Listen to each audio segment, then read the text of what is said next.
vamos passar um pouquinho para falar de Corinthians e Fortaleza? Nós teremos um duelo brasileiro na Copa Sul-Americana, valendo vaga na decisão da Copa Sul-Americana. O Corinthians que aprendeu apenas 16% dos jogos contra o Fortaleza. É uma história curta, né? É uma história de poucos jogos, 31 partidas. Primeiro jogo lá em 68, foi um jogo amistoso ainda em 68, mas tivemos um jogo recentemente, aqui em 2023, né? 31 jogos, 19 vitórias do Corinthians, 7 empates e 5 vitórias do Fortaleza. O Corinthians venceu 61% das partidas. 54 gols do Corinthians, 26 gols do Fortaleza, uma média de 2,58 gols por jogo. Nos últimos 5 jogos, porém, a coisa está bem equilibrada. São 2 vitórias do Corinthians, um empate e 2 vitórias do Fortaleza. Né? O Fortaleza venceu recentemente, agora dia 14 aqui, semana passada, venceu o Corinthians por 2-1, jogando lá em Fortaleza. Antes, a gente tinha tido no primeiro turno um empate em 1-1 jogando em Itaquera. Então, nesse ano, se pegasse os resultados do Brasileiro e jogasse lá, teríamos a classificação da equipe do Fortaleza. No ano passado, o Fortaleza venceu 1-0 o Corinthians e o Corinthians venceu 1-0 jogando em casa, né? Cada um, eles dividiram isso daí. E lá em 2021, o Corinthians venceu o Fortaleza por 1-0. Na Neoquímica Arena, que é o palco do primeiro jogo, 5 jogos, 3 vitórias do Corinthians, 2 empates. O Corinthians nunca perdeu para o Fortaleza jogando na Neoquímica Arena, né? O Corinthians que veio para a Copa Sul-Americana depois de cair na fase de grupos da Copa Libertadores, e aí eliminou o Universitário, sem dar muita moral, não sei se eu quero ir para o torneio, playoffs, né? Oitavas de final, eliminou o Newell's Old Boys da Argentina, e na última fase que falou assim, não, acho que dá para buscar alguma coisa aqui, e venceu, né? Eliminou o Estudiantes com as calças na mão, né? O jogo da volta ali foi um sufoco tremendo. O Corinthians que tem em 6 jogos na competição, com 4 vitórias, um empate e uma derrota, 6 gols marcados, 1 gol por partida, 3 gols sofridos, meio gol por partida, e são 3 jogos sem sofrer gols. 9,3 finalizações por jogo, muito pouco. O Corinthians chuta muito pouco e tem só 3 finalizações e meio de média que vão no alvo. Teve uma bola que acertou a trave de um adversário. A maioria dessas finalizações acontece ainda jogando em Itaquera. Quando joga fora de casa, aí basicamente não chuta para o gol do rival. 3,2 escanteios por partida, 48,3% de posse de bola. Para um time do tamanho do Corinthians, fica menos com bola do que o rival, mostra qual que é o problema. E geralmente o problema principal é jogando longe da sua torcida. 15,8 desarmes por jogo, 11,2 faltas por partida, 2,3 cartões amarelos e teve 2 jogadores expulsos.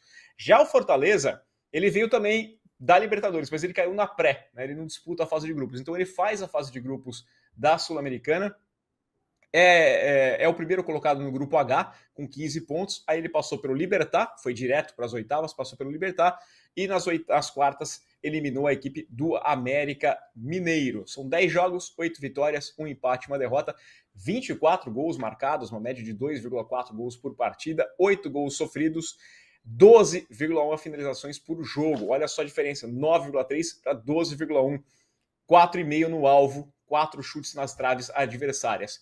4,7 escanteios por jogo, 49,8% de posse de bola, quase dividido ali, quase nos 50%, 15,1 desarmes por partida, 10,5 faltas por jogo, 2,2 cartões amarelos por partida e 1 cartão vermelho até aqui na competição. Você consegue apontar um favoritismo? Vamos falar desse primeiro jogo aqui, tá, Faraó?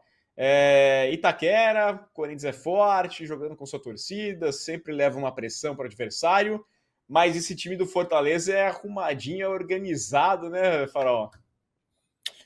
Acho que é bem complicado, assim. Eu diria que no primeiro jogo o favoritismo tem que ser do Corinthians, né? Pelo tamanho da camisa, por jogar em casa. Teoricamente, Teoricamente. Teoricamente era para ser nos 2 jogos, né? Sim, se a gente fosse olhar então, a história, era para ser nos 2 jogos. Historicamente era para ser nos 2 jogos. Eu acho que teoricamente no primeiro jogo. A gente sabe que o Fortaleza é muito forte lá no Castelão também, e a gente tem que analisar no contexto atual. Acho que mesmo considerando o contexto atual, o Corinthians ainda é favorito em casa. Mas assim, tem que fazer um bom resultado. Se sair daqui com empate ou apenas 1-0, eu já acho que o favoritismo vira totalmente pro Fortaleza, porque lá no Castelão é difícil segurar, é uma torcida que está empolgada, é um time que tem chegado, mas que ainda não concretizou assim um torneio grande, assim, como por exemplo seria a Sul-Americana, né? A gente sabe que tem a Copa do Nordeste, que é um torneio grande também, mas assim, não disputam esses outros times que o Fortaleza está ganhando e tem jogado muito melhor desde que o Vojvoda assumiu, né? Então, acho que seria interessante o Fortaleza conseguir trazer essa Sul-Americana, seria com certeza um título histórico para a torcida, mas nesse primeiro jogo eu ainda dou favoritismo para o Corinthians, apesar de todos os problemas. Corinthians que fez um jogo maluco contra o Grêmio, né? Não sei se sempre dá para analisar muito, porque foi um jogo completamente atípico, mas tem o Yuri Alberto que tem melhorado e isso pode fazer muita diferença. Tá aguardando o Renato Augusto para esse jogo, então assim, eu acho que dá Corinthians, não sei de quanto, bem difícil. Quero saber também a opinião do chat, pessoal ainda falando bastante de São Paulo e Flamengo, que a gente vai voltar a falar, mas quero saber a opinião do chat aí, vocês acham que dá Corinthians ou Fortaleza. A gente tem também os números dos dois treinadores, acho que para ilustrar melhor, né, essa situação toda, Belatini. O que você acha? Posso trazer aqui os números dos treinadores? Manda aí, porque é bem interessante você olhar o Luxemburgo e o Vojvoda nesse ano. Isso, na temporada, hein? Na temporada. Número dos treinadores na temporada, o Luxemburgo no comando do Corinthians são 36 jogos com 13 vitórias, 11 empates e 12 derrotas, então não são números de encher os olhos, né? Mas são 40 gols marcados e 39 sofridos. Lembrando que o Luxemburgo também teve uma fase muito ruim no começo, né? Que também ainda afeta esses números dele, apesar de que a fase recente também não é muito boa, mas aquela do começo, assim, demorou 10 jogos para ter vitória, assim, foi uma coisa de louco. Já o Vojvoda, nessa temporada, são 61 jogos com 36 vitórias, 9 empates e 16 derrotas, 109 gols marcados contra 54 gols sofridos, assim, uma diferença brutal de trabalho. O Corinthians que foi atrás do Vojvoda, o Vojvoda não largou Fortaleza, né, seguindo um caminho diverso aí de que vários técnicos tiveram, o próprio Rogério Ceni no Fortaleza, o próprio Dorival quando estava no Ceará, né, de querer manter ali o trabalho, porque viu que estava sendo valorizado, sabia que ele não ia conseguir continuar, e está colhendo os frutos, está colhendo desde então, né? Levou Fortaleza para a pré-Libertadores desse ano, acabou caindo, mas está aí na semifinal da Sul-Americana, pode sim ganhar do Corinthians, chegar na final. Então, assim, um trabalho excelente do Vojvoda, não tenho o que falar. Um jogo bem aberto, cara. Eu acho que é um jogo bem aberto, difícil apontar o favoritismo geral, mas nesse primeiro jogo eu ainda vou no Corinthians. E você, Belatini? Você me acompanha nessa ou você acha que até no primeiro jogo tá meio a meio? Eu acho que dessa vez o Corinthians fica no empate no primeiro jogo, tá? E vai ter que sofrer um pouquinho mais no jogo da volta. A gente sabe que o Corinthians joga para vencer o primeiro jogo e aí levam uma vantagem de até poder perder, porque por um gol de diferença, às vezes, né? Vence por um gol e igualar o resultado e contar com o Cássio depois. Sim. Não tenho gostado nada do que eu tenho visto da equipe do Corinthians, sabe? O jogo contra o Grêmio foi completamente atípico, como você falou. E eu acho que nem a Conmebol acredita muito nessa equipe do Corinthians, né? Porque os caras tiraram o jogo lá de Montevidéu na final e levaram para Campos de Maldonado, né? Campos perto ali de Punta del Este, um estádio que tem a metade da capacidade, 25. Tudo bem, eu até concordo que nos últimos anos tem sido feio até você olhar a final da Copa Sul-Americana, aquele estádio cheio, estádio enorme, vazio. Aí você vê aquele monte de espaço, é ruim. Mas se fosse o Corinthians numa final, tanto tempo que não é final internacional, eu poderia pensar que o Corinthians ia levar uma boa torcida lá para Montevidéu.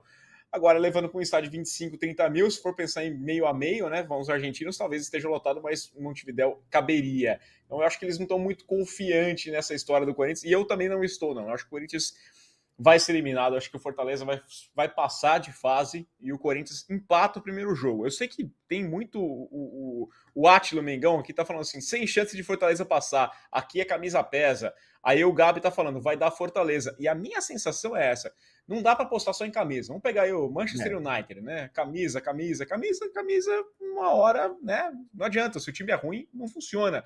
E para mim, não é questão do Corinthians ser um time ruim. A gente já chegou a colocar até o Luxemburgo em alta na nossa gangorra. Ele chegou a ter um bom momento, o time conseguia resultados, mas a gente parava, e aí você fica até chato, né, Farol? Quando o time ganha, você fala assim, mas não tá jogando bem, não, né? Aí o pessoal, mas tá ganhando. Essa história. O que você prefere? Jogar bem e perder ou jogar mal e ganhar? E ganhar? Pô, nesse caso o Corinthians tá jogando mal e tá perdendo. Eu acho que no curto prazo talvez até vale a pena. Se é um jogo, por exemplo, Flamengo vai jogar mal e vai ganhar de São Paulo, o pessoal vai topar. Okay. Agora, a longo prazo, nunca é a opção certa, obviamente, porque eventualmente vai começar a perder se tá jogando mal, né? Eu acho que a questão da Conmebol também fica meio ridículo, porque ela levou a final para um estádio que não poderia receber a semifinal de acordo com as regras da Conmebol. Então, assim, Conmebol sendo Conmebol, né? Cometendo maluquices. Eu acho que se a final sai Corinthians e Defesa e Justiça, duas equipes que são estabelecidas próximas ao Uruguai, né? Porque, lógico, Fortaleza é bem longe, Sim. Quito também é bem longe da LDU, ficaria difícil. Mas se fosse um time argentino e um time do sul-sudeste do Brasil, será que eles conseguem voltar atrás e mudar de novo? Eu acho que agora ficaria feio demais, né? É Mas besteira, né? dependendo da Conmebol, nunca se Besteira. sabe. O Atila A falando. Conmebol não vai prezar. A É, Conmebol não vai prezar por uma lógica assim, não. A gente sabe muito bem disso. Então, não me surpreenderia se isso acontecesse, mas eu não sei, me passou uma impressão. Talvez eles estivessem mantendo o Montevidéu pensando que poderia dar um Corinthians e São Paulo, né? E aí, no é, momento que o São Paulo é eliminado, fala, ó, vai ser Corinthians, ou Corinthians ou Fortaleza, mas possivelmente vão ter dois times com menor torcida ou mais distante, então vamos levar, já garantir um estádio menor. eu acho que foi por isso mesmo. Mas enfim, de qualquer jeito, bem esquisito toda essa parada aí.